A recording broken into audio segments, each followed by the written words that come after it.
കണ്ണൂരിലേക്ക് പോവുകയാണ് ശരത്. അർജുൻ കല്യാട് അവിടെ ഏതോ ഒരു മാർക്കറ്റിൽ ഇങ്ങനെ കറങ്ങി നടക്കുകയാണ്. അർജുൻ കല്യാട് ആഘോഷം എന്ന് പറഞ്ഞാൽ അർജുൻ കല്യാട് ഇല്ലാത്ത ഒരു ആഘോഷമില്ല. എന്തായി, വീട്ടിലേക്കൊക്കെ പൂവൊക്കെ വാങ്ങിയോ? സുജിയ, വീട്ടിലേക്ക് സാധാരണഗതിയിൽ നാട്ടും പുറത്തു നിന്നൊക്കെ പൂ സംഘടിപ്പിച്ചിടാറാണ് പതിവ്. ഇങ്ങനെ വിപണിയിൽ നിന്ന് വാങ്ങിക്കൊണ്ടുപോകുന്ന പതിവില്ല. നമ്മളിപ്പോൾ നിൽക്കുന്നത് കണ്ണൂർ SM റോഡിലുള്ള ഒരു പൂ വിൽക്കുന്ന ഒരു കടയിലാണുള്ളത്. ഇപ്പോൾ കുറേ സമയം കാത്തു നിന്നതിന് ശേഷമാണ് ഇപ്പോൾ പൂ വാങ്ങാൻ വേണ്ടിയിട്ട് ഒരു ചേട്ടൻ നമ്മളെ ഇവിടത്തേക്ക് വന്ന് പെട്ടത്. ഇപ്പോൾ സാധാരണ പണ്ടൊക്കെ പൂ നമ്മുടെ നാട്ടിൻ പുറത്ത് പോയിട്ട് മറ്റേ കോളാമ്പിയിൽ പൂവൊക്കെ ഈ എന്താ പറയുക, നമ്മളെ ഇലയൊക്കെ കോട്ടി ഉണ്ടാക്കിയിട്ടാണ് പൂ വാങ്ങുക. ഇപ്പം അതൊന്നും ഇല്ല അല്ലേ? ഇല്ല, ഇപ്പം അങ്ങനത്തെ സംഗതികളൊന്നും ആരും കാണാനില്ല. അതിവിടെ ഇപ്പോഴത്തെ ആൾക്കാർക്ക് അറിയില്ലല്ലോ അതിനെക്കുറിച്ച്. ഓഫീസ് കഴിഞ്ഞ് പോകുമ്പോൾ മക്കൾ വിളിച്ചു പറഞ്ഞു നാളത്തേക്ക് പൂവാണെന്ന്. അങ്ങനെ വാങ്ങിയതാണോ ഇത്? അല്ല, ഇത് വേറെ ആവശ്യത്തിന് വേണ്ടി വാങ്ങിച്ചതാണ്. അതെയോ? ഓണത്തിന് വേണ്ടിയല്ലേ? അല്ല, ഓണത്തിന്റെ ആവശ്യം തന്നെയാണ്. പക്ഷേ മക്കളെ വിളിച്ചപ്പോൾ വീട്ടിലേക്കല്ലെന്ന് പറയാം. ഓ, അതല്ല, വേറെ ഓഫീസിലേക്കാ? അതെ. ഓഫീസിൽ ഓണാഘോഷിക്കാൻ വേണ്ടി നാളത്തേക്ക്. നാളെയാണ് ഓഫീസ് ഓണാഘോഷം? ജസ്റ്റ് അല്ല, ഓണാഘോഷമല്ല, ജസ്റ്റ് സ്റ്റാർട്ടിംഗ് എന്നുള്ള രീതി. സ്റ്റാർട്ടിങ് എന്നുള്ളത് എവിടെയാണ് വർക്ക് ചെയ്യുന്നത്? ഞാൻ ടാറ്റ മോട്ടോഴ്സിൽ. ഓ, ടാറ്റ മോട്ടോഴ്സിൽ വർക്ക് ചെയ്യുന്നത്. അപ്പോൾ ടാറ്റ മോട്ടോഴ്സിൽ നാളെ ഓണം ആരംഭിച്ചിട്ടുണ്ട്. അതിൻ്റെ തെളിവാണിത്. ഇപ്പോൾ നമുക്കിപ്പോൾ എല്ലാ പൂവും ഉണ്ട്. അതായത് ചെണ്ടുമല്ലി, ജമന്തി, അതുപോലെ തന്നെ ചെറിയ റോസ്, മുല്ല, തുളസി തുടങ്ങിയിട്ടുള്ള ഏറെക്കുറെ എല്ലാ പൂക്കളും ഇവിടെ എത്തിയിട്ടുണ്ട്. ഇനി ഓണം അടുക്കും തോറും ഈ പൂക്കളുടെ എണ്ണം, വെറൈറ്റി ഐറ്റംസ് കൂടുതലായിട്ട് ഇവിടത്തേക്ക് അരളി തുടങ്ങിയിട്ടുള്ള ഐറ്റംസ് ഒക്കെ എത്തുമല്ലേ ഓണം അടുക്കും? ഒരുപാട് കളർ വരാനുണ്ട്, ഒന്നൊന്നല്ല. Blue, violet. നമ്മൾ തുടങ്ങിയതേ ഉള്ളൂ. ഇത് തുടക്കം മാത്രം. തുടക്കത്തിലുള്ള സാമ്പിൾ വെടിക്കെട്ടാണ് ഇപ്പോൾ ഇവിടെ നടന്നു കണ്ടിട്ടുള്ള ഒരു 5-8 ഇനം പൂക്കൾ. അതിന് താഴെ ഇങ്ങനെ ഇതിപ്പോൾ മാല പോലെയുള്ള പൂക്കളാണ് ഇവിടെ ഇങ്ങനെ കാണുന്നത്.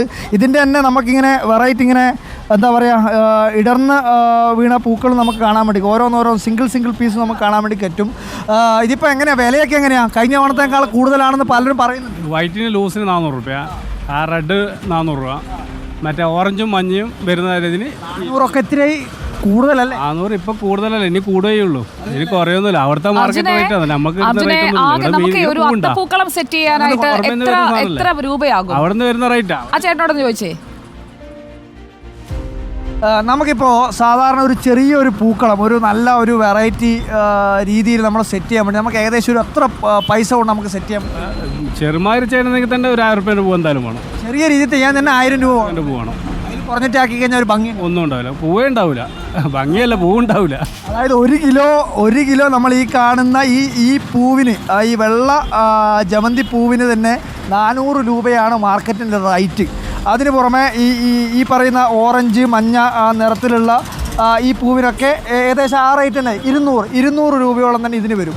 അപ്പോൾ അങ്ങനെ ആയിരിക്കും ഒരു കിലോ ഈ വലിയ വെള്ള ജമന്തി പൂവും, ഒരു 1/2 കിലോ റോസാപ്പൂവും, ഒരു ഈ പറയുന്ന പോലെ ചെണ്ടുമല്ലികയും ഒക്കെ എടുത്തു കഴിഞ്ഞാൽ തന്നെ ഓരോ കിലോ, ഒരു 3 കിലോ പൂവ് മാത്രമേ 1000 രൂപ കിട്ടുമല്ലേ? ഒരു 3 കിലോ പൂ മാത്രമേ അത്രേ ഉള്ളൂ, 1000 രൂപ. അർജുൻ, അപ്പോൾ നമുക്ക് കുറച്ചൊക്കെ പൂ പറിക്കാമല്ലേ? പോയി 400 രൂപേന്റെ റേറ്റ് വരുന്നത്. നമുക്ക് പഴയ കാലത്തേക്ക് തിരിച്ചു പോകാം. എവിടെയെങ്കിലും ഒക്കെ പൂവൊക്കെ ഉണ്ടെങ്കിൽ അതൊക്കെ പറിച്ച് നമുക്ക് നാളെ കുറച്ച് വാങ്ങിക്കാം. കുറച്ച് ചുറ്റുപാടും ഒക്കെ മുറ്റത്തൊക്കെ പൂവൊക്കെ നട്ടു വളർത്തണം, ചെടിയൊക്കെ നട്ടു വളർത്തണം. ഇതാണ് പലപ്പോഴും അർജുനോട് പറയുന്നത് കേട്ടോ. ആയിക്കോട്ടെ. ഇനിയിപ്പോൾ അതിൻ്റെ ഈ ഓണത്തിന് എന്തായാലും ഇപ്പം നടാത്തതുകൊണ്ട് നമുക്ക് പറിക്കാൻ പറ്റില്ല. അടുത്ത ഓണത്തെ മുന്നിൽ കണ്ടുകൊണ്ട് അയൽപ്പക്കത്തൊന്നും പോയി പറിക്കരുത്. നാളെയും നമുക്ക് റിപ്പോർട്ടിങ്ങിന് വേണ്ടതാണ്. അപ്പോൾ നാളെ അത്തത്തിന്റെ കൂടുതൽ ഉഷാർ വിശേഷങ്ങളുമായി എത്തും അർജുൻ കല്യാട്. Thank you. ഇതാ സുജിയ, ഇതാ ഈ ഒരു സഞ്ചിയുള്ള ഈ ഒരു ഇതിന് മാത്രം 500 രൂപ വിലയാവും. അതായത് ഈ ഒരു സഞ്ചിയിലുള്ള ഈ കാണുന്ന പൂക്കൾക്ക് മാത്രം 500 രൂപ വിലയാവും. അത് വാങ്ങിച്ചു. നാട്ടുകാരോട് കംപ്ലീറ്റ് ഇത് പറഞ്ഞിട്ട് ഇപ്പൊ നാളെ പൂവിട്ടില്ലെങ്കിൽ അതൊരു അപവാദമാണല്ലോ. അതെ, അമ്മ കണ്ടിട്ടുണ്ട്. തീർച്ചയായിട്ടും. ആയിക്കോട്ടെ, തീർച്ചയായിട്ടും. Okay, thank you Arjun Kalliad. അപ്പോൾ നാളെ പൂക്കളം ഇടുന്നത് ഉറപ്പിച്ചു കഴിഞ്ഞു.